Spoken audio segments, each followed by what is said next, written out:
May dapat akong alamin sa inyong lahat. Siguro naman alam nyo na ang tungkol sa alamat ng isang batang Bertudes, hindi ba? Ano ho ang tungkol doon, Mang Mitoy? May kinalaman ho ba yan sa pag-atake ng mga aswang? Oo, Beto.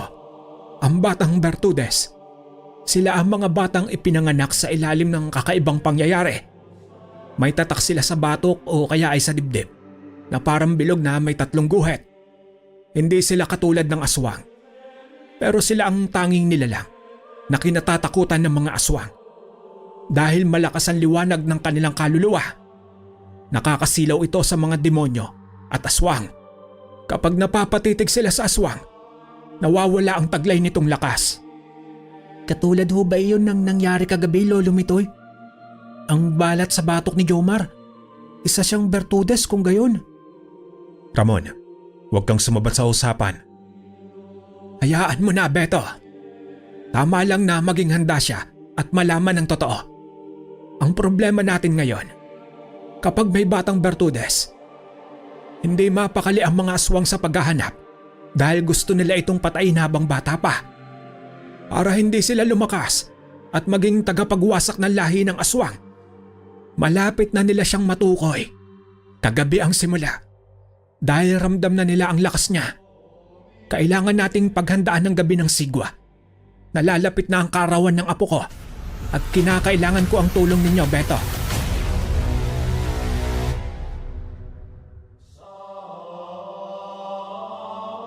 Ang kwentong mapapakinggan ninyo ay hango sa tunay na karanasan. Itago na lang natin sa pangalang Ramon. Taong 1965. Lugar ito ng Samar. Una sa lahat, gusto ko lamang bumati sa ating narrator at sa mga taga-subaybay ng kanilang programa ng mapagpalang araw. Narito ako upang ibahagi ang aking naging karanasan noong binatilyo pa lamang ako sa edad na 14. Na kahit kay tagal na ng panahon na iyong nangyari, ay tila ba sariwa pa rin sa aking alaala ang nagdaan. Hindi naman ako tubong Samar, kaya hindi waray ang aking diyalekto. 8 taon ako noong nanirahan sa Baguio at purong Tagalog ang wika namin. Kung saan, pagtatanim ng strawberries ang hanap buhay ng nanay kong mag-isang nagtaguyod sa akin sa loob ng 8 taon. Mula nang maghiwalay sila ng tatay ko noon. Nang tumungtong naman ako ng 9 at nagkasakit itong nanay ko, ibinigay niya ako kay tatay at inihabilin dito ang pag-aalaga, maging ang pagpapaaral, habang ang kapatid naman ni nanay ang nag-aalaga sa kanya. Kahit hindi bukal sa loob ko noon ang naging sitwasyon ko, tinanggap ko ang lahat. At sa loob ng 4 na taon ay naging malapit din ako sa sarili kong ama dahil sa naging karanasan kong yon at sa pananatili ko sa baryo nila. Hindi naging ganoon katiwasay ang pamumuhay ko dahil sa mga naranasan kong kababalaghan. Gaya sa mga paniniwala at sabi-sabi ng matatanda o ng mga taong matagal nang naninirahan sa baryo nila tatay noon. Talamak na raw ang pagdanak ng dugo. Hindi ito dahil sa nagdaang gyera o pagkakaroon ng isang wanted na taong kayang pumaslang ng inosente, kundi dahil sa mga nilalang na nagkalat sa lugar nila na ang tanging mahalaga ay kung papaano matitighaw sa uhaw at gutom nila sa laman at dugo. Lagi raw may namamatay o nawawalang alagang hayop. Meron ding buntis na natagpuan na lang daw nilang wakwak ang sinapupunan. May sanggol na dinagit ng isang nilalang na may pakpak na parang sa paniki. At marami pang karumal-dumal na pangyayari ang naganap sa lugar nila sa nakalipas na 10 taon. Napag-alaman ko rin noon na ang kalapit baryo nila ay pinaniniwala ang pugad ng mga aswang. Hanggang sa nakilala ko itong kaibigan ko Ang batang tahimik kapag hindi kinakausap pero laging mababakasan ang kuryosidad sa mga mata. Sa tuwing nagtatanong sa taong nakakapalagayan nito ng loob. Bagong salta noon ang pamilya nila Homar. Ang sabi pa nito, nang maabutan ko itong naglalaro sa tabing ilog, malapit sa taniman ng niyog nila tatay. Nagbabakasyon lamang sila sa bahay ng lolo nito, na noon lamang nito nakilala. At nalaman ko na ang kilalang albularyo sa baryo nila tatay ang lolo nito. Kahit nasa 11 anyos pa lamang noon si Homar, naging malapit kami nito at naging magkalaro kahit na mas matanda ako rito. Araw iyon ng bakasyon, kaya maraming oras na madalas kaming magkasama nito, lalo na't pareho kaming nag-iisang anak lamang. Dahil hindi na nagawa pang mag-asawa ulit ng tatay ko. Naroong madalas kaming tumambay sa tabi ng ilog at umakyat ng punong santol at bayabas.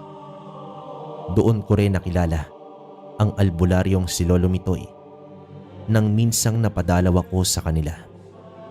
Dahil hindi buong hapon ay maaaring gumala o mamasyal itong si Homar matapos itong pagbawalan ng lolo nito. Jomar, bukas na lang ulit tayo maglaro ha. Malapit na rin ang paglubog ng araw. Uuwi na ako. Pero gusto ko pang maglaro tayo, Kuya Ramon. Pwedeng pumunta sa bahay ninyo? Hindi ba't pinagbawalan ka nila? Baka mapagalitan tayo. Oo nga pala. Alam mo ba kung bakit hindi ka raw pwedeng magpagabi? May sinabi ba sila sa'yo?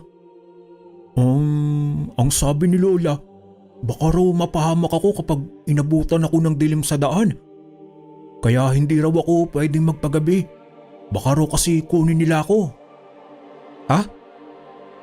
Anong ibig mong sabihin? Sino ang kukuha sa'yo, Jomar? Baka naman tinatakot ka lang nila. Hindi ko alam kung ano yun, Ramon.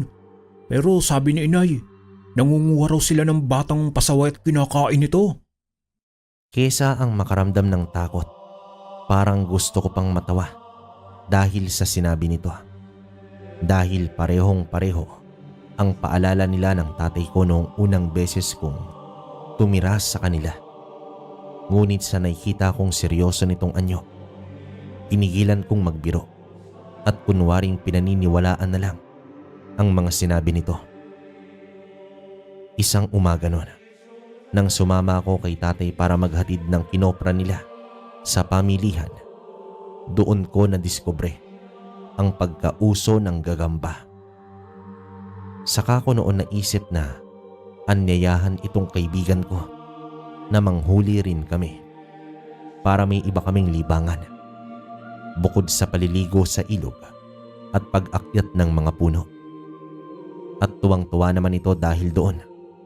Ngunit sa pagkadismaya namin, wala kaming mahagilap na gagamba katulad sa nakita kong ipinangsasabong ng mga bata sa may plaza. Naalala ko na. Lumalabas daw ang mga gagamba kapag palubog na ang araw.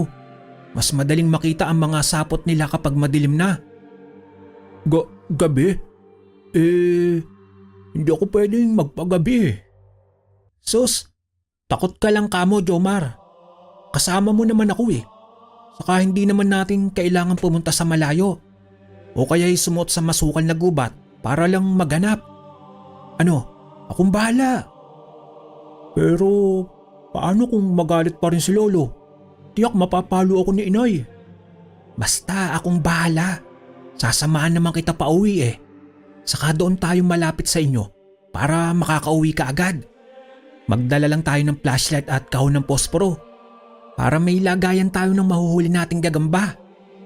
Talaga, Ramon? Sasamahan mo ako? Nangako naman ako rito kaya napanatag na rin ang loob nito. Nang sumapit nga ang dapit hapon, nagkita kaming muli nito sa tinatambayan naming puno ng duhat. Naghintay kami ng paglubog ng araw noon, maliban sa flashlight na de bateryang hiniram ko sa tiyuhin ko. Nagdala din ako ng maliit na itak. Habang naghahanap kami, Hindi na namin namalayan pa ang oras noon. Dahil pareho kaming tuwang-tuwa noon ni Homar sa dami ng nahuli naming malalaking gagamba. Hanggang sa napadpad na pala kami, malayo sa bahay nila. Nang tumingala naman ako sa kalangitan, sumilip na ang bilog na buwan. Saka ko naalala ang paalala sa akin ni tatay na kapag kabilugan daw ng buwan ay dapat nasa bahay na ako. Ngunit dahil sa sobrang tuwa naming makahuli ng maraming gagamba, nakalimutan ko na ang oras. Hanggang sa makarinig kami ng mga kaluskos sa matataas na talahib sa hindi kalayuan. Hala, ano yun? Kuya Ramon, narinig mo ba yun? Oo, Jomar. Pero baka hayop lang. Ang mabuti pa umuwi na tayo. Ihatid na kita. Malapit lang naman ang bahay niyo eh. Bilisan na lang natin. Baka kasi ahas pala yun. Oh, ahas? Naku, baka tuklawin tayo ng ahas. Saka sobrang dilim na, Kuya Ramon. Paano kung mapagalitan ako nila inay at lolo? Naku, lagot na. Huwag kang mag-alala, Jomar. Ako na ang magpapaliwanag sa kanila. Kaya halika na bago pa tayo lapitan nun. Sige kuya, pero teka, saan pala tayo dadaan? Mukha kasing tumaas na yung tubig sa ilog oh. Sa sinabing yon ng kaibigan ko, saka naman ako natigilan. Sinuyod ko ang paligid namin gamit ang flashlight na hawak ko. Saka ko lang napagtanto na nakatawid na pala kami ng ilog sa paghahanap lang ng gagamba. Napakamot ako noon sa ulo. Hindi ko ipinahahalata ang kaba ko noon sa kaibigan ko. Tumataas kasi ang tubig sa ilog kapag dumilim na ang kalangitan. Hindi na namin basta-basta makikita pa ang kulay na siyang dinadaanan namin patawid. Inaapawan kasi yon ng tubig. Muli kaming naglakad ng ilang minuto at sa bawat paghakbang namin, naririnig pa rin namin ang mga kaluskos na parang sumusunod sa amin. Nang huminto naman kami pareho ni Homar, humihinto rin ang mga kaluskos o parang yabag. Hindi ko naiwasang kilabutan noon dahil pakiramdam ko, hindi lamang isang hayop ang siyang mukhang sumusunod sa amin. Ramdam ko rin na parang may mga matang nakasunod sa aming dalawa. Dahil bigla na lamang nanlalamig ang batok ko. Nang lumingon naman ako sa pinanggalingan namin, gayon na lang ang takot at pagkasindak ko nang may mga matang naninilaw akong namataan sa hindi kalayuan. At sa nanginginig na kamay, mabilis kong hinatak ang kaibigan ko. Jomar, takbo! Kuya, anong nakita mo? Huwag ka nang magtanong pa. Dalian mo! Kuya, aray, hindi ko kayang tumakbo na mabilis. Pumasang ka sa akin, Jomar. Tatawid tayo na ilog. Hawakan mo ng mahigpit ang flashlight. Huwag kang lilingon. Naiintindihan mo? Sige, Kuya Ramon. Pinasan ko na nga ito sa likod. Hawak nito sa magkabila ang kamay ang supot na may lamang mga kahon ng gagamba.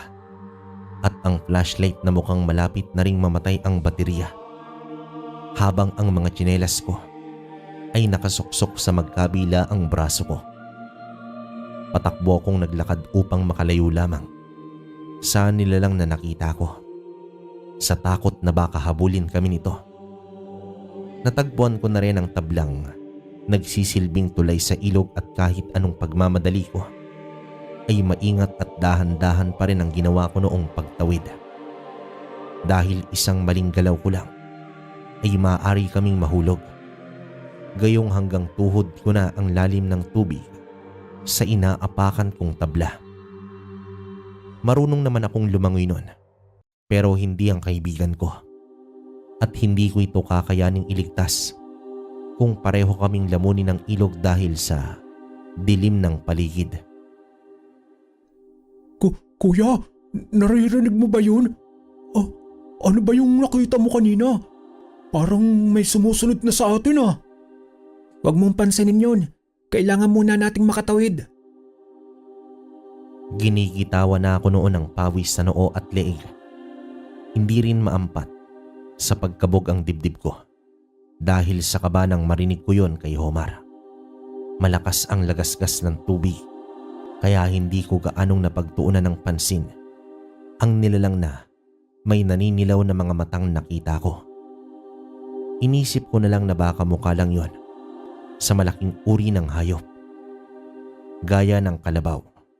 Subalit, mukhang mali ako nang naisip dahil hindi pa man kami nakakatawid mismo ng ilog. Bigla na lang sumigaw ang kaibigan ko na para itong nasasaktan.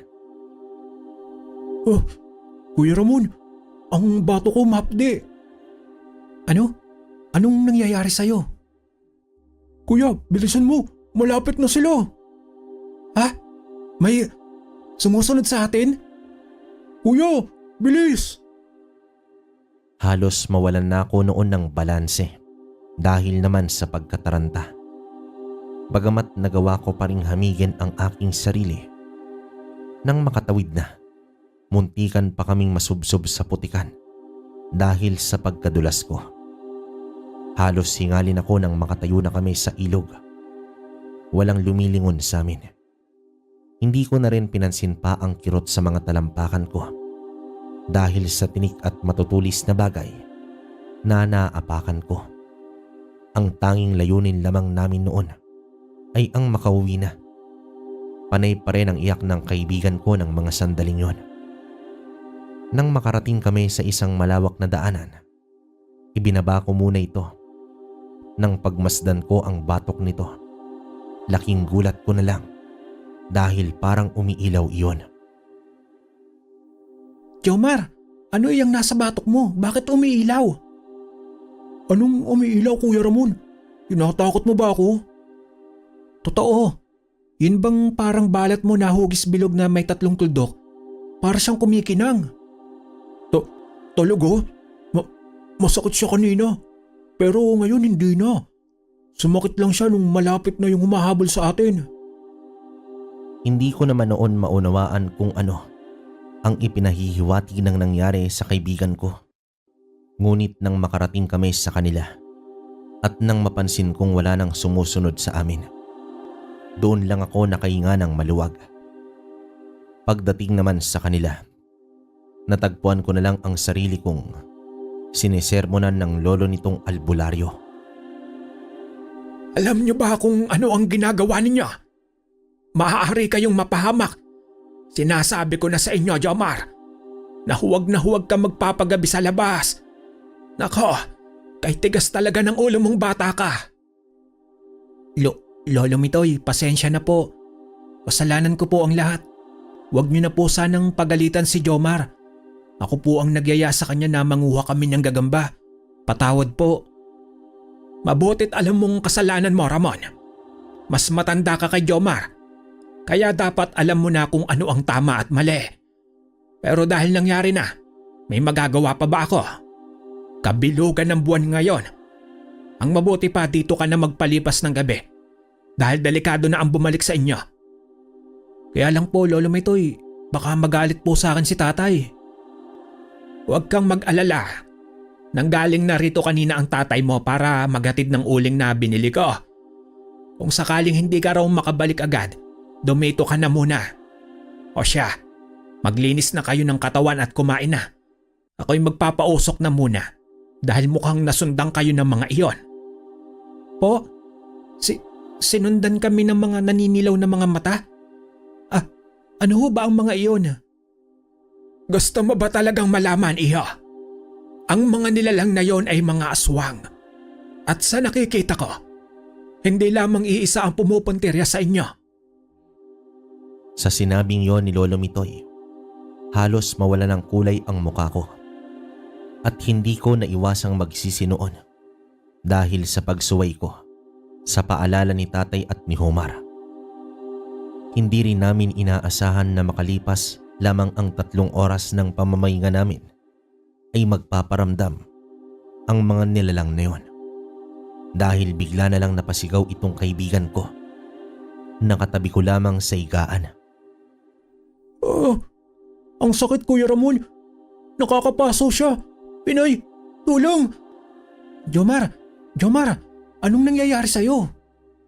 Kuya Ramon, nandito sila ulit. Ano? Hindi na ako nakapagsalita pa noon dahil nagulat na lang kami pareho ng kaibigan ko nang kumalabog ang bubungan na gawa lamang sa nipa. Parang may mga kukong kumakaskas sa bubungan kaming naririnig, kaya pareho kaming napayakap. Sa kauna-unahang pagkakataon ng mga sandaling yon ay napadasal ako gaya ng turo noon sa akin ni nanay.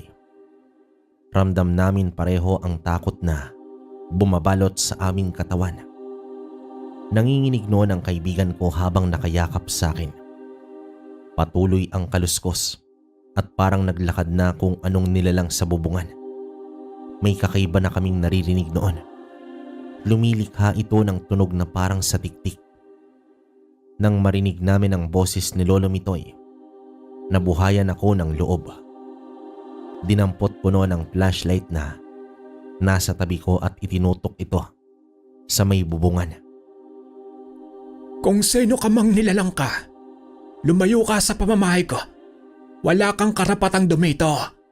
Umalis ka na. Tantanan mo ang apo ko, aswang. Aswang? Aswang ang nasa itaas ng bubong? Natatakot ako, Kuya Ramon. Huwag kang mag-alala, Jomar. Narito lang kami ng lolo mo. Hindi ba't magaling na albularyo ang lolo mo? Tiyak may tataboy niya sila. Pero paano kung makapasok sila? Paano kung totoong sinasabi ni Inay? Ayoko na ulit magpagabi pa. Shh! Huwag kang maingay. Magtalokbong ka na lang muna ng kumot. Kukunin ko yung itak ko. Huwag mo akong iwan, kuya. Halos ayaw nang bumitaw pa sa akin ng kaibigan ko. Hanggang sa pumasok sa maliit na kwarto ang nanay nito at pilit itong pinatahan.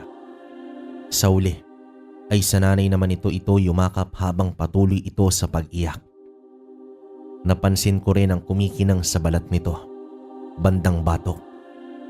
Kahit nagtataka noon, hindi ko yon pinansin at nanatiling nakatutok sa itaas ng bubungan habang hawak kong flashlight na halos mapundi na rin. Pumasok itong si Lolo Mitoy sa kwarto at pinagmasdan kami. Lalo na at nanginginig na itong si Homar. May hawak itong mapayat na mahabang patpat habang nakatali sa dulo nun ang isang balaraw. Dumagundong ang boses nito nang muling magsalita para itaboy ang aswang na halos gusto nang butasin ang bubungan. Kung hindi ka titigil, huwag ka sanang magsisisi sa gagawin ko. Kaya umalis ka na hanggat kaya ko pa magtimpe. Ngunit parang walang narinig ang nilalang sa itaas ng bubong. Nagpakawala pa ito ng kakaibang ungol na parabang naghahamon pa.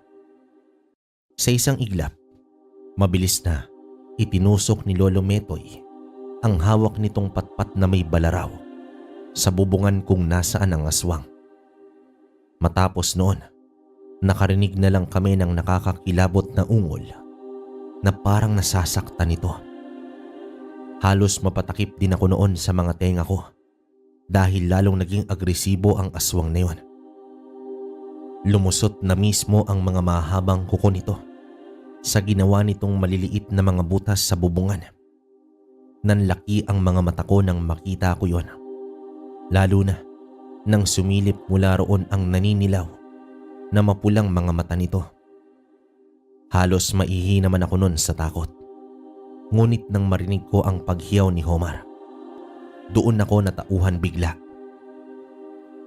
Nanay, masakit po. Jomar? Anong nangyayari sa kanya, Lolo Mitoy? Huwag kang mag-alala, iho. Yan ang nagsisilbing panlaban o depensa niya. Tumingin ka sa itaas. Jomar, apo, labanan mo ang takot mo. Hindi ko naman inaasahan ang nangyari ng gabing yon. Kitang-kita ko nang mapatitig si Homar sa itaas ng bubungan. Bigla na lang nagpakawala ng kakaibang tunog ang aswang sa itaas. Parang higit itong nasaktan dahil sa ginawa ni Homar sa pagtitig dito kesa sa ginawang pagtusok dito ni Lolo Mitoy ng balaraw.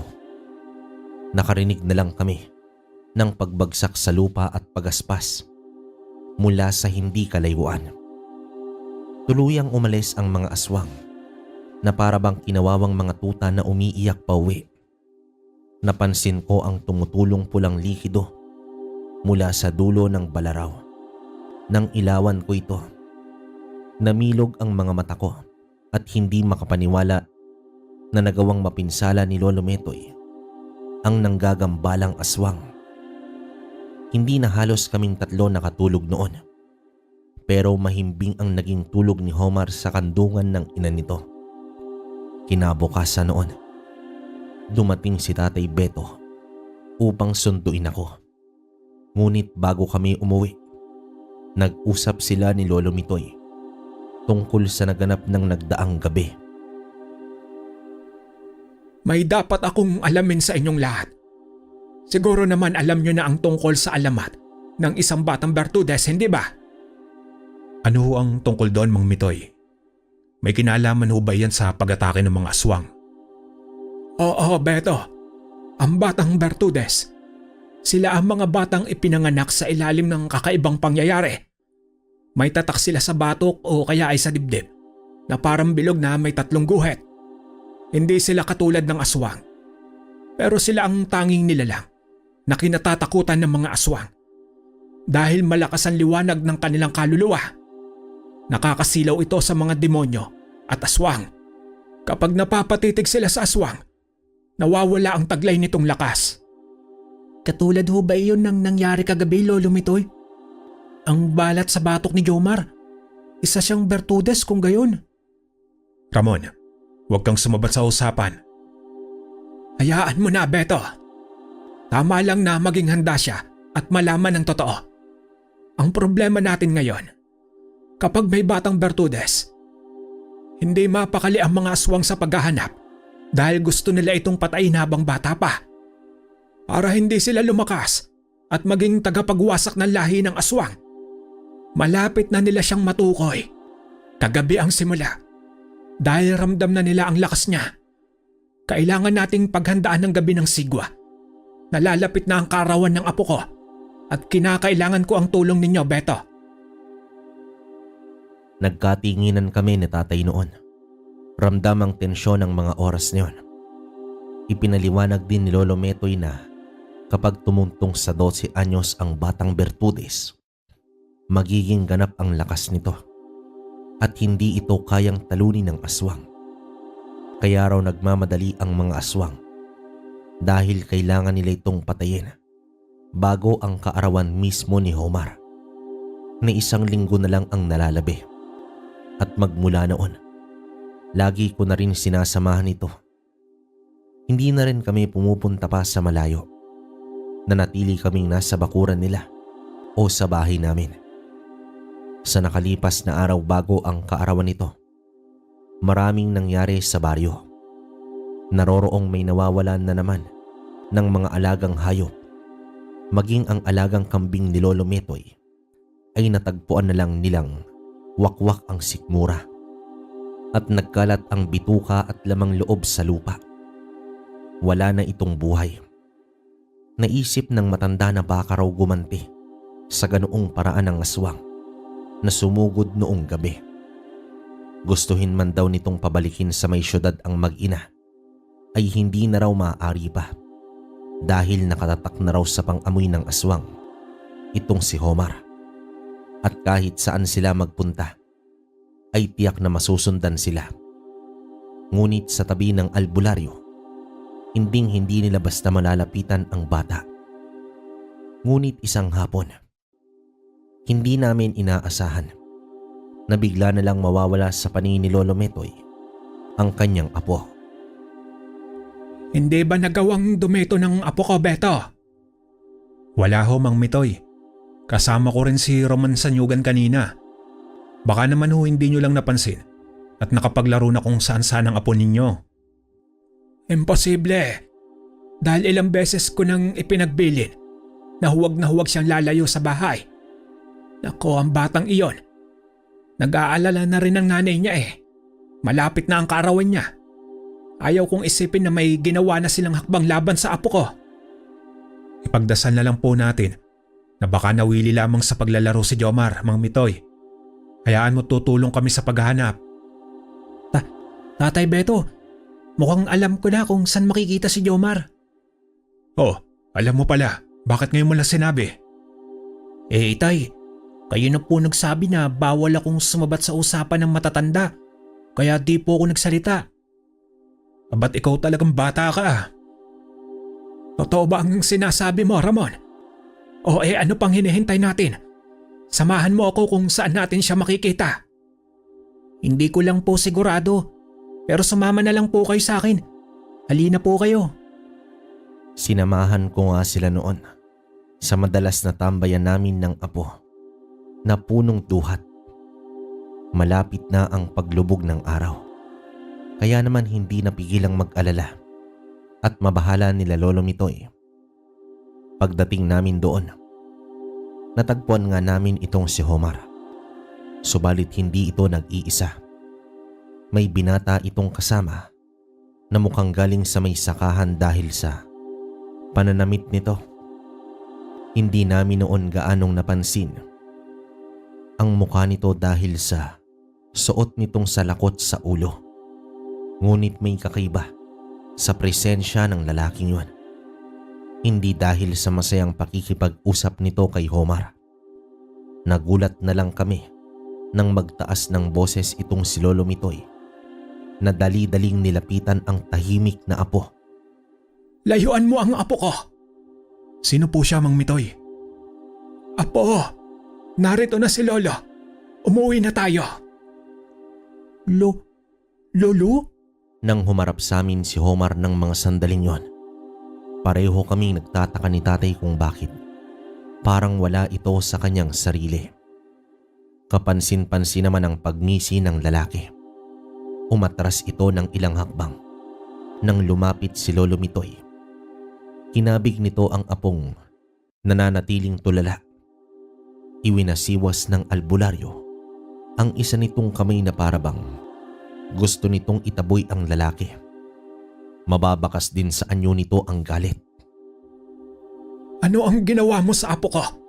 Sino ka? Bakit mo nilalapitan ang aking apo? Aba, hinay-hinay lang, tanda. Wala akong ginawa sa apo mo. Pero may isang bagay akong nadiskubre. Sana lang ay magawa mo pa siyang maprotektahan sa pagdating ng takdang panahon. Aalis na ako sa uulitin. Bago pa may makagalaw sa amin noon, mabilis nang sumuong sa masukal na kakawian ang lalaking nakasuot ng salakot na gawa naman sa buri. Kapansin-pansin naman ang panginginig ng kamay ni Lolo Mitoy habang hinahaplos nito sa likod ang apo. Nang pagmasdan namin itong si Jomar, tulala lamang ito at halos ayaw nang magsalita pa. Anong nangyayari kay Jomar, Itay? Mukhang may sinabi ang lalaking yun. May problema ba sa taong yun, Mang Mitoy? Oo, Beto. Masama ito. Tuluyan na nilang nadiskubre na isang Bertudes ang aking apo. Sa susunod na kabilugan ng buwan, muli silang susugod. Kailangan natin maganda ngayong gabi. Ang ibig niyo bang sabihin ay aswang ang lalaking yun? Oo, Beto. At isa lamang siya sa mga alagad ng pinuno ng mga aswang sa lugar natin. Sa sinabing yon ni Lolo Metoy, hindi namin napigilang makaramdam ni tatay ng matinding takot. Hindi lamang sa kapahamakan nitong si Jomar, kundi sa mismong kapahamakan na rin ng mga taga-baryo. Hanggang sa dumating ang gabi, bago ang takdang kaarawan ni Jomar. Kasagsagan niyo ng malakas na ulan. Doon kami natulog sa bahay ni Lolo Metoy. Tumulong noon si tatay sa pag-aayos ng bubungan na sinira ng aswang. Gumawa ng mga pangontra ang matanda. Isa-isa niya kaming binigyan ni tatay. Ang balaraw na pinangtusok niya sa aswang ay siyang ipinagamit niya kay tatay. Binigyan niya rin ako ng punyal na may basbas. Nagsaboy kami ng maraming asin sa palibot ng bahay. Si Lolo Meloy bilang paghahanda naman dahil din sa lakas ng ulan. Kaya naman hindi ito makagawa ng apoy. Tipikal na pang-probinsya ang kubo nila. May kulungan sa ibabang bahagi ng bahay habang gawa naman sa suliras ang sahig ng mga kwarto. Lumusot doon ang usok at umalingasaw ang amoy ng insenso at goma. Subalit tila wala yung epekto sa mga aswang. Dahil hindi pa man kami nakakatulog, ay agad na silang nagparamdam. Narinig na lang namin ang pag-alulong ng mga aso sa hindi kalayuan. Sumasabay sila sa paghampas ng hangin at ng mga sanga ng puno. Halos mapatalon kami nang bigla na lang may bumagsak sa bubungan nila Lolo Metoy. Ano po yun, Itay? Mga aswang ba yun? May naririnig din akong kumakaluskos sa kulungan ng mga manok. Huwag kang maingay, Ramon, anak. Bantayan mong maigi si Jomar. Sasamahan ko lang ang Lolo Metoy niyo sa labas. Itay, bakit kailangan niyo pa lumabas? Paano kung may mangyari sa inyo? Huwag kang mag-alala. Nakikita mo ba itong balaraw na hawak ko? Ilang beses na raw nakapatay ng aswang ang talim nito. Basta bantayan mong mabuti si Jomar. Mas makikinig siya sa'yo kaysa sa amin dahil kaibigan ng turing niya sa'yo. Pero tay, magpakita ka, aswang! Huwag kang magtago! Layuan mo ang apo ko! Ako ang harapin mo! Nalinti ka na. Dumito na muna kayo. Huwag na huwag kayong lalabas kahit na anong mangyari. Naiintindihan mo ba, Ramon? Opo, Itay. Mag-iingat po kayo. Nang makaalis si tatay, sumilip naman ako sa siwang ng dingding. Kahit masama ang panahon ng gabing yon, kitang-kita pa rin ang pagsilip ng maliwanag na buwan sa maitim na kaulapan. Sa hindi kalayuan, kitang-kita ko mula sa butas ng dingding ang mga matang nagmamasid. Naninilaw at namumula ang mga ito, gaya sa nilalang na humabol sa amin sa ilog. Napahawak naman ako ng mahigpit sa hawak kong punyal. Nilapitan ko ang tulala pa rin si Homar. Dalawa lamang kami ang naiwan sa loob ng silid noon. Dinig na dinig ko ang galit na tinig ni Lolo Metoy sa labas. Ano ang kailangan ninyo? At bakit kayo narito kahit masungit ang panahon? Pinaglololoko mo ba ako, tanda? Gaya ng sinabi ko noong isang araw. Babalik ako. Babalik ako kasama na sila. Hindi. Lumayo kayo sa teritoryo ko. Hinding-hindi nyo siya makukuha. Dadaan muna kayo sa bangkay ko. Tignan natin ang kaya mong gawin. Tatang na isang peking albularyo. Peke, anong ibig mong sabihin? Huwag kang makinig sa kanya, Beto. Nililin lang niya ang isipan natin. Siya ang pinunong aswang na sinasabi ko sa inyo. Pinunong aswang? Paano na ito ngayon, Mang Metoy? Kakayanin ba nating manalo? Kailangan natin silang pigilan, Beto. Hanggang sa dumating ang takdang oras ng kaarawan ng aking apo. Pero ang dami po nila at mukhang malalakas pa. Ganyan nga, lalaki. Dapat nyo kaming katakutan.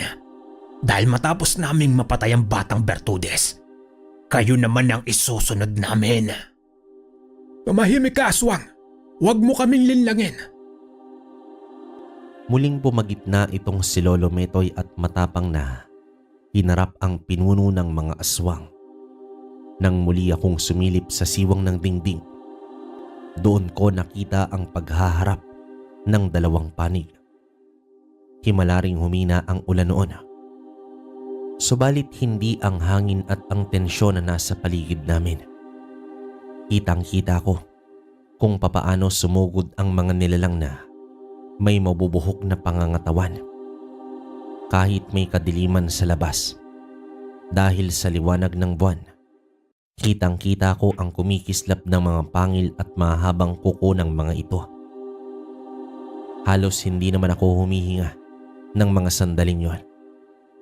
Nang makipagbuno sila tatay sa mga ito, 2 laban sa 3 aswang, gamit ang balaraw at ang buntot pagi. Halos hindi makalapit ang nakapalibot sa kanilang mga aswang. Ngunit hindi namin inaasahan na may isa pa pala sa may bubungan. Nakangingilo ang mga kuko nito na kumakaskas sa tablang pinantakip nila tatay sa bubong. Bigla ring umiyak itong si Homar na halos ikataranta ko. Napansin ko ang pag-ilaw ng batok nito. Para iyong baga na kumikinang. Mas matingkad na ngayon. Pumasok ang nanay nito at pilit pinatahan itong si Homar. Nang sumulyap ito sa maliit na orasan nilang nasa dingding, kitang-kita ko mula sa ilaw ng lampara ang pamimilog ng mga mata nito. Akmang magtatanong sana ako noon, pero sabay-sabay kaming napatalon at naging alerto ng matanggal ang tablang nasa may bubungan. Lumusot ang mga kuko ng aswang.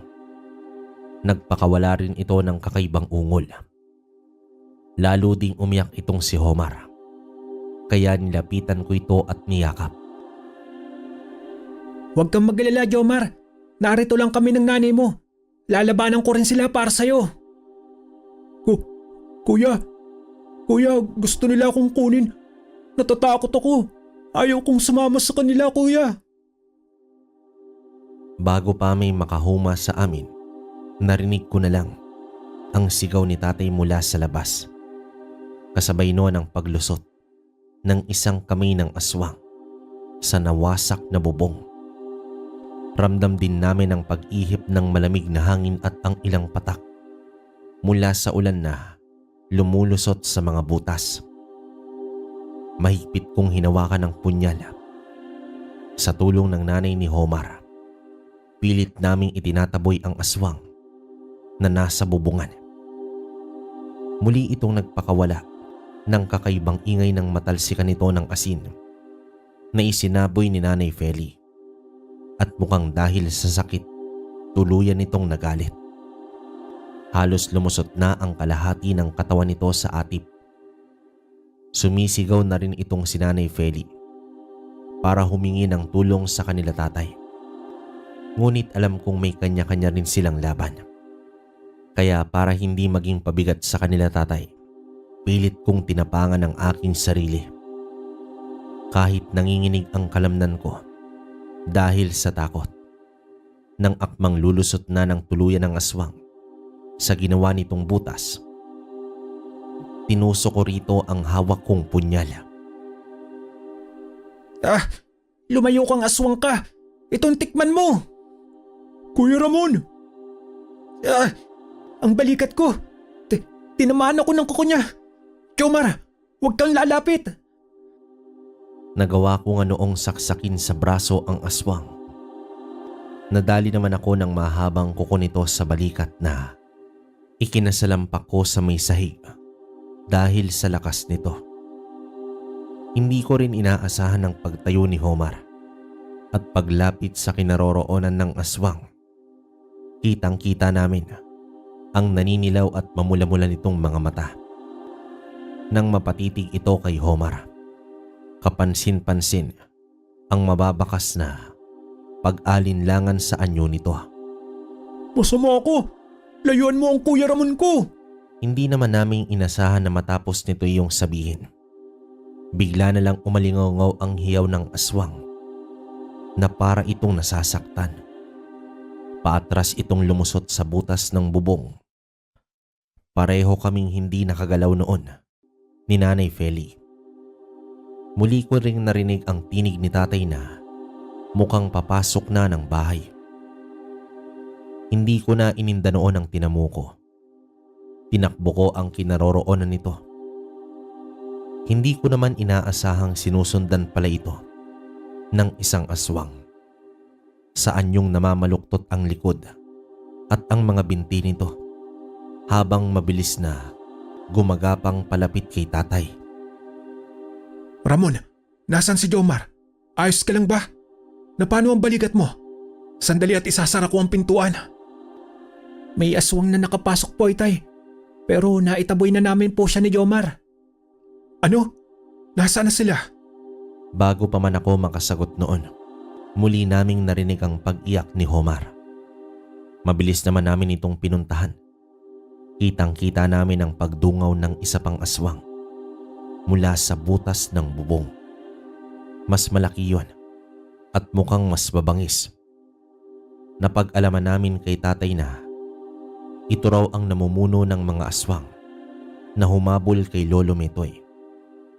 Akmang lulundag ito sa kinaroroonan ni Homar nang biglang sumigaw ito at kitang-kita namin ang pag-ilaw ng batok nito.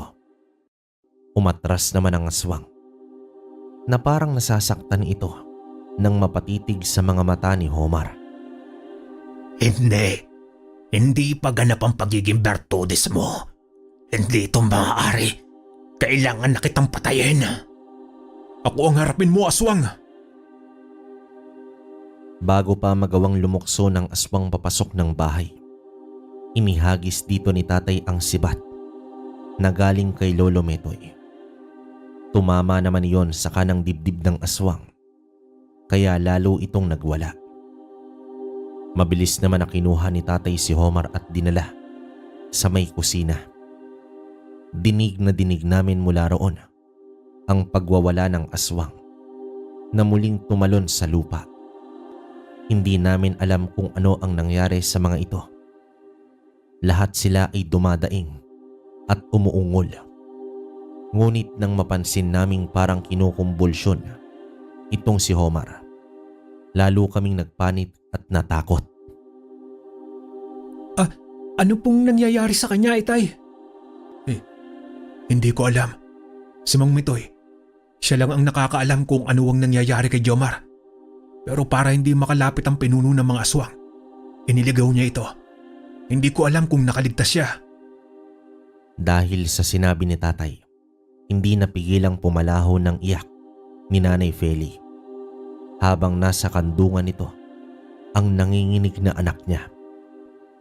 Nang tumalikod ito, doon ko napansing unti-unting naglalaho ang pagkinang ng balat o tatak nito sa batok. Kasabay noon ang huling ungol ng mga aswang sa labas ng bahay.